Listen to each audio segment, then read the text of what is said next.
lot of things today, you know. And that's why when you come to the church here, the traditional parish, we are here at your service, you know, to witness the marriages for you according to canon law, when it's an impossible situation of being able to go to your local priest to do the wedding. So we help you fulfill the law of the church in those difficult circumstances. We still need 2 witnesses. Normally we try to find the 2 Catholic witnesses, but it's not required, especially if one of the parties getting married is a convert, and his best friends or her best friends in life are like a brother or sister or a cousin that they've been their whole life. She has to be my maid of honor. She's my favorite, my sister. We're just like, you know, whatever. You know? The same thing with the boys. So then, yes, it can be allowed there. Sometimes we, might be a Catholic witness who will stand up by the communion rail and be a witness, but he won't be the best man or won't be the maid of honor. But that, I guess, is not really required. Sometimes that has been done. So, the ministers of the sacrament of marriage, who is the one that makes the sacrament? Well, you should know from your catechism. Who can tell me who the minister is for the sacrament of marriage? Now, the priest has to be there. So, hands, who is the minister that makes the sacrament of marriage? Okay, Mrs. Marvin? Husband and wife. Is it just the husband? She says husband and wife. Anyone have any other answer? Raise your hand. Who said that? It has to be a visible person on earth, right? So she says husband and wife. How many think it makes the priest who's there listening? All 3 of them? Was that a little baby raising his hand? Oh. That's one way for a mom and dad not to commit themselves. How the baby raises his hand. Well, the answer is yes. Is it the sacrament conveyed by each other? Okay, Mr. King. The bride and groom, same thing as Mrs. Marvin said. You were both correct. Right?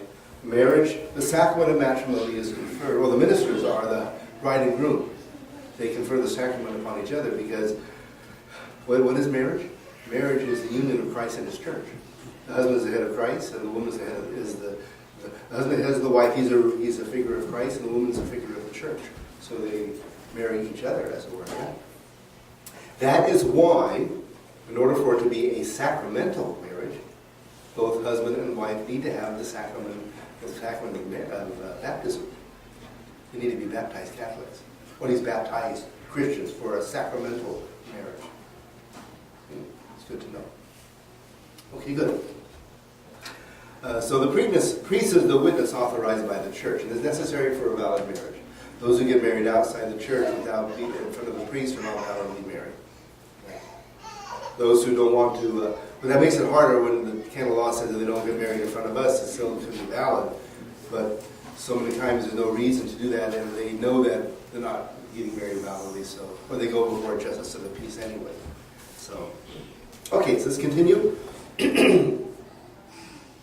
The reason why the husband and wife are the bride and groom are the ministers, because marriage is a contract, and they who make the contract must perform the marriage. And the husband and the bride and groom are the ones who make that contract. In baptism, the one who baptizes, and in the other sacraments, the bishop or priest is the minister. But in matrimony, the bride and groom are the ministers. That's another reason why the church does not approve of mixed marriages between a Catholic and a non-Catholic, a Protestant, because then you have the 2 ministers involved in a ceremony when you have 2 different religions involved in a religious ceremony. I never thought of that until we were studying it, in the seminary. That's right. It's like communication in sacred ceremonies between a Catholic and a non-Protestant together. They're having a ceremony together. Well, fortunately, the ceremony itself of marriage is both completely agreed upon as far as doctrinally. So there's no no sin against what we believe. That's why non-Catholic and the Catholic, they have to go through the marriage preparations to make sure that there's no danger of believing in false doctrines with regard to matrimony.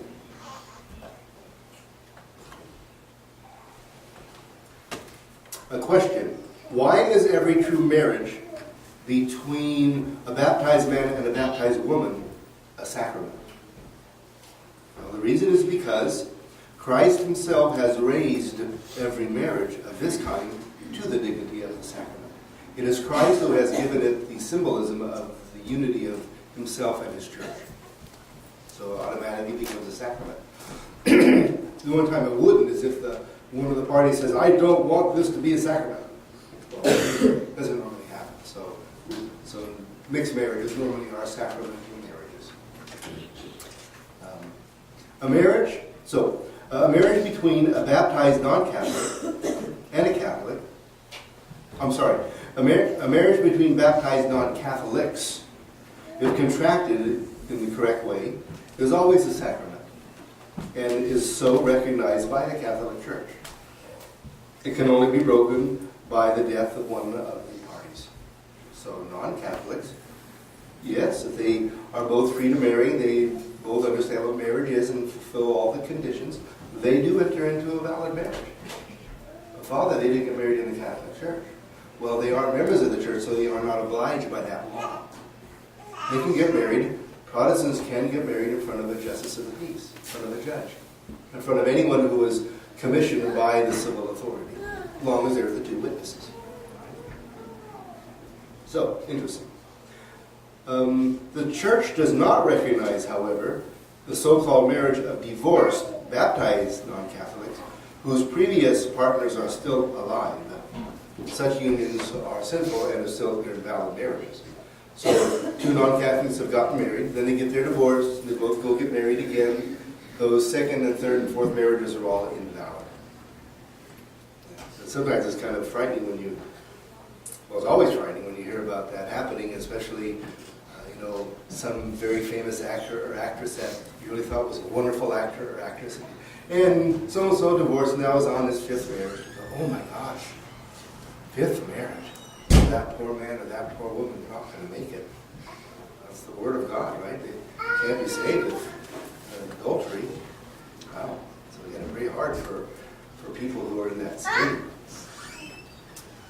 Another point, a marriage between two unbaptized persons, if they follow the rules and have the necessary conditions for what marriage is, right, is a valid contract, but it's not a sacrament. Okay, clear? It's a valid contract, but it's not a sacrament. And because it is a valid marriage, the words are the same, right? Till death do us part, which means it's still indissoluble. So if they were to get divorced, their marriage would still be valid, and their subsequent marriages would all be invalid, all be adulterous. So that would be a sinful union. Now, another point here. In the case of a marriage between two unbaptized persons, if one were later converted and baptized in the Catholic Church, the marriage perhaps could be dissolved by the Pauline privilege. That means the privilege that St. Paul promulgated in his epistle, when he said, well, here are the conditions. If the unbaptized party refuses to live with the Catholic, so she converts, or he converts, and the other non-Catholic says, I'm not going to live with you anymore, I can't stand the Catholic Church, or any Christian, any religion. Well then, right? Or if the unbaptized person refuses to dwell peacefully with the Catholic, or if the unbaptized person refuses to allow the Catholic to practice his or her faith, right? Then the marriage bond may be dissolved by the church.